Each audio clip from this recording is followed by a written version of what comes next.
तो वो प्लान देना कौन सा है, बताए ना कौन सा प्लान है। आज इससे पत्रकार से पूछूंगा, बता चल जवाब दे, कौन है ईमानदार, नाम ले उसका। मोदी ईमानदार है, देश का सबसे बड़ा बेईमान आदमी है, साबित करूंगा सबके कैमरों के सामने। उसमें मोदी भी लेता है, तो ईमानदार है, बेईमान है नहीं है। जवाब दे भाई, अब दो जवाब। तेरे ईमानदार की पोल खोल रहा हूँ आज, और अगर ऐसा ना हो तो गर्दन काट देना चौराहे पे, कह रहा हूँ। इन्होंने इलाहाबाद का नाम बदला, उसको प्रयागराज किया, क्या हुआ? कोई रोजगार मिला, कोई विकास हुआ? नाम बदलने से ना रोजगार मिलता है ना विकास मिलता है। होता क्या है कि नाम बदलने से उस जिले का, उस प्रदेश का करोड़ों अरबों रुपए खराब हो जाता है। हर चीज को बदलना पड़ेगा, हर जगह। लेकिन जो सरकार के खिलाफ बोल रहा है अभी तापसी पन्नू, अनुराग कश्यप, इन पर भी इनकम टैक्स की रेट बढ़ रही है कि अगर तुम्हें गलत कहने का अधिकार ना हो तो संविधान बचा है? संविधान इस देश में नहीं बचा। जो संविधान के दायरे में रह के सरकार का विरोध करेगा वो या तो देशद्रोही कहलाएगा, या जेल के अंदर होगा, या जितनी संवैधानिक संस्थाएं इनके यहाँ गुलाम बन चुकी है उनके छापे पड़ेंगे। भाई अगर यहाँ कोई किसान ऐसा थोड़ा ही अकेला ही है, परिवार है उनका, वो देखेंगे। और जो 10-10 के ड्यूटी लगाई है, शिफ्ट लगाई है, वो इसलिए तो लगाई है कि अगर वो 15-20 आदमी एक गांव के जो यहाँ रह रहे हैं, अगर बीच में उनका कोई काम पड़ा तो जो गांव के बाकी लोग हैं वो सहयोग करेंगे उसके काम में। देखिए, जो ये आंदोलन में किसान है, मजदूर है, जो भी आंदोलन से जुड़ा हुआ है, ये सारा वोटर है। तो वोट का तो असर पड़ेगा। कौन कह रहा नहीं पड़ेगा? तो सरकार क्यों नहीं मान रही मोदी की? उनको पता नहीं है कि हार्डकोर वोटर है किसान। देखिए, जब अहंकारी राजा हो जाएगा वो अहंकार के नशे में चूर हो जाता है। क्या रावण को नहीं पता था कि तेरा नाश होना है? पता था, सबने बताई थी। उसके भाई ने भी स्वयं से जाके बताई थी कि मत लड़ राम से, तेरा नाश हो जाएगा। लेकिन वो अहंकार के नशे में था और सारे परिवार का क्या, सारे कुल का नाश करा दिया था। क्या कंस को नहीं पता था कि कृष्ण को मत छेड़, तेरा अहंकार तुझे ले बैठेगा? लेकिन अहंकार जिसके सिर पे बोल जाता है वो नाश करा बैठता है। वो अहंकार बीजेपी के सिर पे बोल रहा है। तो सरकार अहंकार में है, अहंकार, बहुत बड़े अहंकार में है। अच्छा, सरसों का तेल जो है ये 150 रुपए किलो हो गया, क्या किसानों को इसका फायदा मिल रहा है? महंगाई तो बढ़ रही है। आप बताइए मुझे कि बाजरे का रेट क्या है, और बाजरे का आटा लेके चले जाओ, मक्का का आटा लेने चले जाओ। किसान की तो मक्का 800 में बिक गई, अब 3000-4000 में उसका आटा क्यों ले रहे हो? अरे वही है, तेल तो हर कोई यूज करता है, सरसों का तेल तो हर कोई यूज। तो जब किसान के यहाँ रहेगा सस्ता रहेगा और किसान के यहाँ से चला जाएगा पूंजीपतियों के यहाँ, तो महंगा आएगा।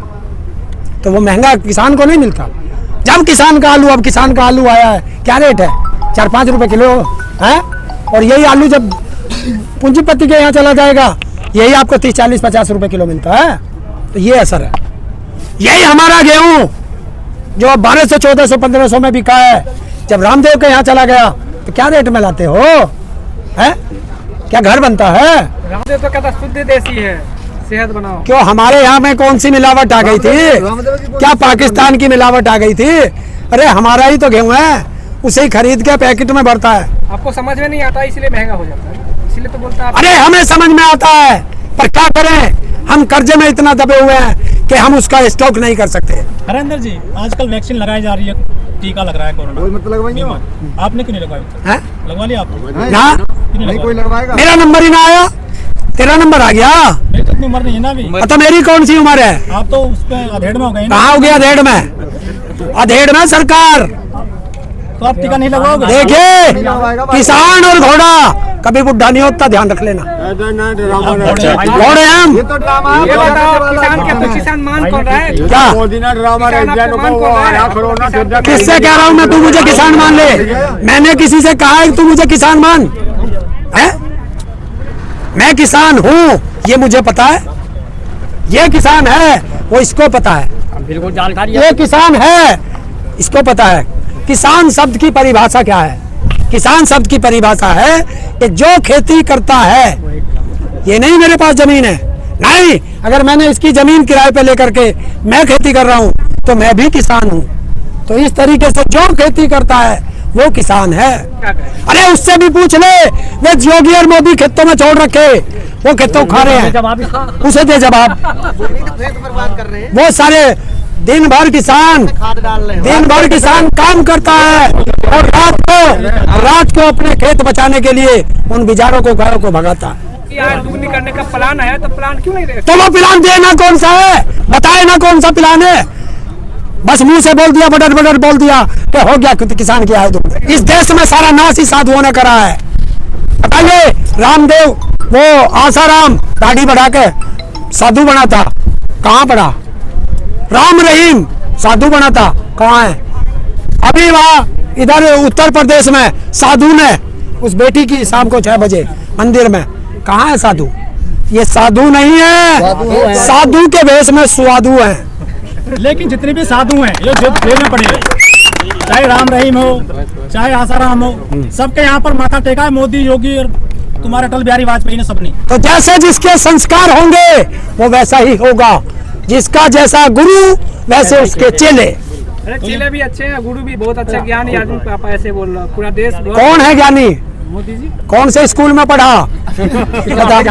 बता कौन से में पढ़ा? हिंदुस्तान के अंदर एक आदमी लेके आओ जो कह दे कि मोदी मेरे साथ क्लास में पढ़ा।